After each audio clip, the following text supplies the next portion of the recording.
Continuando nosso comentário no livro de Ruth com o capítulo 4. De uma longa jornada de dificuldades, o final abençoado chegará. Uma esperança que começou com firmes palavras no capítulo 1, passou por admiráveis posturas no capítulo 2, se firmou com decisivas atitudes no capítulo 3, alcançará sua realização no capítulo de hoje. Uma última situação a ser resolvida que de desnecessário não tem nada, a cereja do bolo, o casamento. Pausa para a figurinha.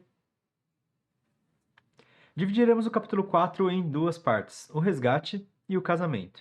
Começando pelo resgate, nos versículos de 1 a 12. A convergência dos planos praticados no capítulo anterior se dá agora na porta da cidade, e essa assembleia acontece em mais 3 momentos. A convocação nos versículos de 1 e 2, a negociação nos versículos de 3 a 6 e a oficialização nos versículos de 7 a 12. Boaz convoca o parente resgatador e os líderes da comunidade à porta da cidade. Com os participantes devidamente posicionados, Boaz apresenta o assunto em pauta, o resgate da terra de Elimeleque. E ele acrescenta o casamento de Ruth. O parente resgatador recusa e Boaz oficializa a compra do terreno junto do direito de casamento. Aos versículos. Versículo 1. Enquanto isso, Boaz subiu à porta da cidade e sentou-se exatamente quando o resgatador que ele havia mencionado estava passando por ali. Boaz o chamou e disse: Meu amigo, venha cá e sente-se. E ele foi e sentou-se.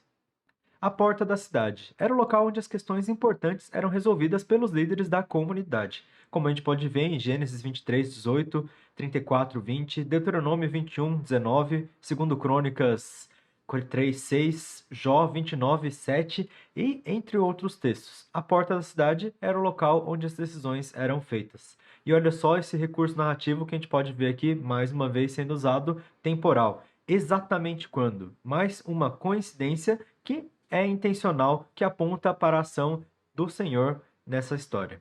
Preste atenção aqui nesse parente resgatador. O texto inicia fazendo referência à sua função, mas não o nomeia. Boaz o chama aqui de meu amigo, Peloni Almoni. Isso pode ser traduzido para fulano, você, talvez num vocabulário mais moderno, né? Você aí, alguém que não é necessariamente nomeado, com uma forma de dizer também não muito respeitosa. O parente entendeu que alguma questão seria tratada e sentou-se conforme solicitado. Versículo 2. Boaz reuniu 10 líderes da cidade e disse: Sentem-se aqui. E eles se sentaram. Os líderes, sendo uma assembleia, os líderes foram reunidos para lidar com o assunto que Boaz colocaria em pauta. O número 10 aqui talvez não seja alguma referência específica, mas pode ser que seja o quórum mínimo das assembleias daquela cidade onde eles estavam reunidos. Continuando para o versículo 3 e 4. Pensei que devia apresentar a você o assunto na presença dos líderes do povo e sugerir que você adquira o terreno. Se quiser resgatar a propriedade, resgate-a. Se não, diga-me, para que eu saiba, pois ninguém tem esse direito a não ser você e depois eu. Eu a resgatarei, respondeu ele. Olha só essa apresentação. Boaz apresenta o caso ao fulano, começando pela terra do parente Elimeleque, através de Noemi, aquela que ficou viva, deixando claro a legitimidade desse resgate, conforme a gente viu na lei do resgate lá em Levítico 25, de 23 a 28. Era a responsabilidade do parente mais próximo comprar as terras de volta para o clã do falecido. Boaz faz essa proposta formalmente diante dos líderes da comunidade e o fulano aparentemente aceita. Isso daqui demonstra a retidão de Boaz. Por mais que a gente viu no capítulo anterior que ele tinha intenções de cumprir com essa compra ele mesmo, nesse momento, como a lei previa, ele primeiro oferece ao parente mais próximo. Versículos 5 e 6. Boaz, porém, lhe disse: No dia em que você adquirir as terras de Noemi e da Moabita Ruth, estará adquirindo também a viúva do falecido para manter o nome dele em sua herança. Boaz coloca um porém aqui. Como a gente pôde ver, a intenção da lei do resgate era manter o nome do falecido na herança, manter o nome do falecido segundo as suas propriedades. Mas Boaz, ele acrescenta na segunda troca de palavras mais um termo nesse processo legal. Além da lei do resgate, ele coloca o casamento com Ruth. Ele mistura com a lei do levirato, como a gente pode ver lá em Deuteronômio 25, de 5 a 10. Não estava escrito que essas duas leis precisavam ser aplicadas juntas, mas a Assembleia parece ter aprovado a interpretação que unia essas duas leis sobre a sua descendência com esse mesmo assunto e intenção comum. O valor da descendência a gente pode ver lá em Juízes 21, 2 e 3, com Benjamim sendo subjugado sem descendência e a sociedade tentando fazer alguma coisa para que Benjamim fosse poupada. Lá em 1 Samuel 24, 21, Saul pedindo para que ele não seja, a sua descendência não seja exterminada. Lá em 2 Samuel de 14, 7, a gente vê Joabe fazendo um teatrinho para poupar o filho de Davi, para que o nome dele fosse mantido. Versículo 6. Diante disso, o resgatador respondeu: Nesse caso, não poderei resgatá-la, pois porém em risco a minha propriedade. Resgate a você mesmo, eu não poderei fazê-lo. A negativa aqui é em resposta ao acréscimo de Boaz, que faz o fulano mudar de ideia. Ele valoriza suas próprias posses mais do que o resgate, afinal, ele as perderia no jubileu. Olha de novo na lei do levirato, lá em Levítico 25, de 8 a 22. No 7º ano depois da compra, as terras voltariam à sua família de pertencimento. Versículos 7 e 8. Antigamente em Israel, para que o resgate e a transferência da propriedade fossem válidos, a pessoa tirava a sandália e dava ao outro. Assim, oficializavam os negócios em Israel. Quando, pois, o resgatador disse a Boaz: Adquira você mesmo, tirou a sandália. Vamos ver essa sandália. Isso é uma explicação da oficialização dos negócios e a própria oficialização em si. Esse recurso narrativo com uma explicação contextual significa que o escrito desse texto foi feito posterior aos acontecimentos, numa época em que essa explicação era necessária. Mas para a gente vamos ver também o que significa essa sandália. A sandália deixa os pés vulneráveis quando você atira. É possível que esse fosse o símbolo da transação, porque simbolizava o direito que estava sendo passado de um para o outro como uma forma de vulnerabilidade.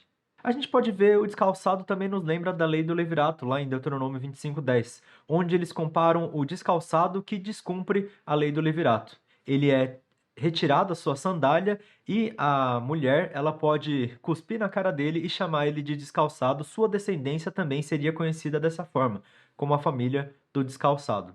Aqui o fulano ele sai assim, sem essa honra. Ele sai sem a sua sandália, enquanto Boaz sai com essa sandália por sua disposição, por mais que coloque a sua propriedade, suas riquezas, entre outras coisas, em possível risco. Versículos 9 e 10. Então Boaz anunciou aos líderes e a todo o povo ali presente: Vocês hoje são testemunhas de que eu estou adquirindo de Noemi toda a propriedade de Elimeleque, de Quilion e de Malom. Também estou adquirindo o direito de ter como mulher a moabita Ruth, viúva de Malom, para manter o nome do falecido e da sua herança, para que o seu nome não desapareça do meio de sua família ou dos registros da cidade. Vocês hoje são testemunhas disso. Na conclusão da Assembleia, Boaz anuncia o resultado com suas testemunhas legais. Além das terras, ele está mais uma vez dizendo que ele também recebe Ruth e demonstra sua intenção de manter o nome da família. Aqui a gente vê um outro reforço do seu caráter justo. Diferente do fulano, Boaz não hesita diante dos riscos. Versículos 11 e 12. Os líderes e todos os que estavam na porta confirmaram: Somos testemunhas. Faça o Senhor com essa mulher que está entrando em sua família, como fez com Raquel e Lia, que juntas formaram as tribos de Israel. Seja poderoso em Efrata e ganhe fama em Belém. E com os filhos que o Senhor conceder a você dessa jovem, seja a sua família como a de Perez, que Tamar deu a Judá. Aqui a gente vê a confirmação e a bênção. A bênção é direcionada a Ruth, a Boaz e a sua descendência. Para Ruth, ela é comparada às mães de Israel. Ela se torna uma dessas mães nomeadas com o seu nome na genealogia de Davi e também na genealogia de Jesus. Na genealogia de Davi, nos próximos versículos, e na de Jesus, lá em Mateus 1. Para Boaz, ele é poderoso e influente na cidade, segundo a sua justiça, coisa que ele até mereceria, mas muito melhor que venha como bênção. Para os filhos, eles são comparados a Tamar, matriarca da tribo de Judá. Tamar também fora estrangeira e casou-se através do levirato. E assim, a gente pode ver que a descendência dos antepassados é a mesma que vai seguir o rumo da linhagem de Boaz, a descendência dele que continuará através de Ruth até Davi, como a gente pode ver nos versículos finais deste capítulo. O casamento, dos versículos de 13 a 22. Após o assunto central, o resgate, ser resolvido, o capítulo continua com as decorrências dos acontecimentos até então. Primeiramente, vemos os resultados nos versículos de 13 a 17, e então a genealogia nos versículos de 18 a 22. Os resultados são positivos: Boaz e Ruth se casam, têm um filho e Deus os abençoa. Noemi é restaurada e o bebê aponta para a esperança futura. A genealogia a seguir é a de Davi, o grande rei de Israel, como a gente pode ver nesse texto, que retoma toda a história até a chegada de Davi. Aos versículos. Versículo 13. Boaz casou-se com Ruth e ela se tornou sua mulher. Boaz a possuiu e o Senhor concedeu que ela engravidasse e desse à luz um filho. O Senhor concedeu. A gente vê aqui mais uma vez a opção do autor de entender que os filhos e as posses também são bênçãos de Deus. A ação dele não é discreta nessa história toda. Boaz e Ruth se casam, recebendo essa dádiva do Senhor, e formam um filho. Deus abençoa esse relacionamento de duas pessoas justas, como a gente pode ver. Esse é o caráter do Senhor. Versículos 14 e 15. As mulheres disseram a Noemi: Louvado seja o Senhor, que hoje não a deixou sem um resgatador. Que o seu nome seja celebrado em Israel. O menino dará a você nova vida e a sustentará na velhice, pois é filho da sua nora, que a ama e que é melhor do que 7 filhos para você. A bênção das mulheres. Assim como as mulheres mal podiam reconhecer Noemi, lá no primeiro capítulo, no versículo 19, quando ela chegou, elas perguntam: será que essa é Noemi? Agora elas abençoam em louvor pelo que o Senhor fez. O nome dela será celebrado, não mais irreconhecível, pelo contrário. Aqui a gente vê a celebração e o louvor a Deus lembrando do que ele fez. E a nova vida contrasta com o amargor sentido na perda dos filhos de Noemi. Assim como a gente podia ver no primeiro capítulo, nos versículos de 20 e 21, ela sofreu a perda dos filhos, sentiu-se amarga e falou que ela voltou amargurada. A palavra voltar lá, que a gente viu repetindo várias vezes, importante no primeiro capítulo, é shuv. E aqui, mais uma vez, a gente vê dada essa importância para a palavra shuv, porque a palavra que diz que ela é restaurada também é essa. O mesmo termo utilizado para demonstrar o esvaziamento, o amargor de Noemi, é falado aqui para sua restauração. O autor coloca isso de uma forma poética. Da mesma forma que ela sofreu tragédias, também a sua vida será renovada. Deus não se esquece dessas pessoas. É certo que o filho será bom para Noemi, já que ele nasceu de Ruth, que a ama. Mais do que 7 filhos, aliás. Isso é um elogio bem hiperbólico. E é semelhante ao que Eucana fala para Ana, lá em 1 Samuel 1:8, logo na sequência desse texto que a gente vai ver. Historicamente, logo depois do livro de Ruth, vem o livro de Samuel, começando pelo nascimento do próprio Samuel, onde Eucana compara seu amor a Ana mais do que 10 filhos. Versículo 16. Noemi pôs um menino no colo e passou a cuidar dele. Versículo 17. As mulheres na vizinhança celebraram seu nome e disseram: Noemi tem um filho, e lhe deram o nome de Obed. Esse foi o pai de Jessé, pai de Davi. Noemi tem um filho. Noemi é aquela que tomou esse bebê como filho para ela. A gente vê aqui nesse simbologismo de pegar um menino no colo, ela está tomando o filho para si. Semelhante ao que os patriarcas fizeram lá em algumas histórias em Gênesis. Jacó tomando Manassés e Efraim, lá em Gênesis 48:5. José tomando os filhos de Maquir, em Gênesis 50:23. O filho ele é chamado de Obed, que significa trabalhador, simbolizando que ele trabalharia para restaurar a agradabilidade de Noemi. Uma breve relação já demonstra a chegada de Davi através dessa linhagem que conecta a genealogia que vai vir a seguir. Bruce Waltke relaciona a história de Ruth com as narrativas de origem que a gente pode ver em Gênesis. Gênesis 4, de 25 e 26, Gênesis 9, de 24 a 29, que vem antes das genealogias, a partir de Gênesis 5 e a partir de Gênesis 10. Eu acrescento que essas histórias ainda conectam as genealogias de Gênesis por completo. De Adão até Noé, como a gente pode ver na genealogia de Gênesis 5, de Noé até os semitas, como a gente pode ver na genealogia de Gênesis 10, de Sem até Terá, que é pai de Abraão, na genealogia de Gênesis 11. Enquanto as genealogias de Gênesis apontam para Abraão e para sua descendência, a genealogia de Ruth vai apontar para Davi e sua descendência. Uma parte 2, vamos dizer assim, nessa história. E dá para acrescentar ainda que se teve a parte 1 e a parte 2, também vai ter uma parte 3 que aponta para algo muito maior, lá na genealogia que é apresentada em Mateus 1, onde ele junta essas duas figuras, Abraão, Davi, e ele coloca a terceira figura, Jesus. Genealogia dos versículos 18 até o 22.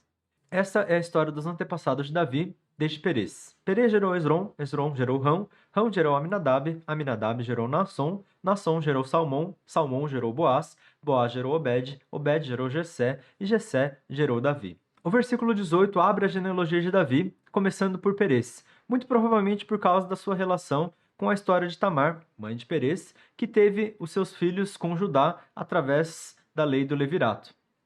Perez e Esrom nasceram em Canaã antes de Jacó ir para o Egito. Lá eles estavam formando, Judá estava formando sua família, já tinha nascido essas primeiras gerações. O formato aqui do versículo 18 também é utilizado como abertura de genealogia por Mateus na sua genealogia de Jesus lá no primeiro evangelho. O versículo 19 vai apresentar as gerações que nasceram no Egito, Rão e Aminadab. E o segundo deles é levado ao deserto por Moisés. É interessante ver aqui que talvez ocorra uma supressão de nomes, ou ainda que eles viviam bastante, porque a gente sabe que 400 anos foram que essa família passou no deserto. Muito tempo, algumas gerações. No versículo 20, a gente vê as gerações que viveram no deserto. Naasson e Salmão, que viveram os 40 anos do deserto. Naasson foi o primeiro líder da tribo de Judá no deserto e um dos comandantes principais do exército, como a gente pode ver em Números 1:7, 10:14 e 1 Crônicas 2:10. Salmão era da geração que entrou na Terra Prometida. No início da conquista, ele conheceu e casou com Raabe, como a gente pode ver lá em Josué 6:23, 25 e Mateus 1:5. No versículo 21 a gente vê as gerações da época dos juízes. O filho de Raabe, Boaz, casa-se com Ruth, do qual nasce Obed, durante a época dos juízes, como a gente pode ver no primeiro versículo desse livro. E também antes da Era dos Reis, lá em Samuel, onde a gente pode ver a história de Jessé e Davi. O versículo 22 aponta para a Era dos Reis. Jessé encontra-se com o profeta Samuel e apresenta seus filhos, lá em 1 Samuel 16, dentre os quais Davi é ungido rei de Israel, versículo 13. O livro, então, a gente pode entender que ele começa a partir da época dos juízes, lá no versículo 1:1 de Ruth, e termina apontando para a Era dos Reis, no versículo 22 do capítulo 4, completando do primeiro ao último versículo um período histórico, dos juízes aos reis. E nessa ponte a gente pode ver a história de origem do grande rei de Israel, Davi. Comentário. Começando pelo resgate. Vemos mais uma vez a justiça de Boaz ao cumprir a lei na convocação, ao priorizar o familiar mais próximo, ao lembrar do levirato, ao casar-se com Ruth como ele tinha prometido. Semelhante a Ruth e Orfa, que são comparadas aos seus nomes no capítulo 1, agora Boaz e esse parente são comparados. Boaz confia no Senhor, o Senhor é sua força. E esse outro familiar que pensava em sua riqueza, que não se preocupou com o nome da família de Elimeleque, ficou ele mesmo sem o nome registrado nesse livro. O autor ele é intencional em nomear os personagens da história. Esse fulano, claramente ele tinha um nome, mas esse foi omitido. Ao contrário de Elimeleque, Malom e Quilion, que mal têm participação na história, mas recebem nomes. A gente pode ver que os nomes são dados devido ao grau de importância que essa pessoa tem na história, e não a sua participação nela. O foco está em Ruth e Boaz. Já comentamos o caráter exemplar de ambos, mas vale ressaltar mais um aspecto. O desejo de ambos é cumprido, porque desde o começo o desejo deles é preservar a família e serem fiéis a Deus. As bênçãos que são proferidas se cumprirão. Ruth será como Raquel e Lia, uma mãe de Israel, e seus filhos serão como a linhagem de Perez, levando até o rei Davi. O casamento. As viúvas que confiaram no Senhor, sem ter como proteger a sua propriedade, foram resgatadas. Noemi, que se sentia amarga e vazia, é restaurada.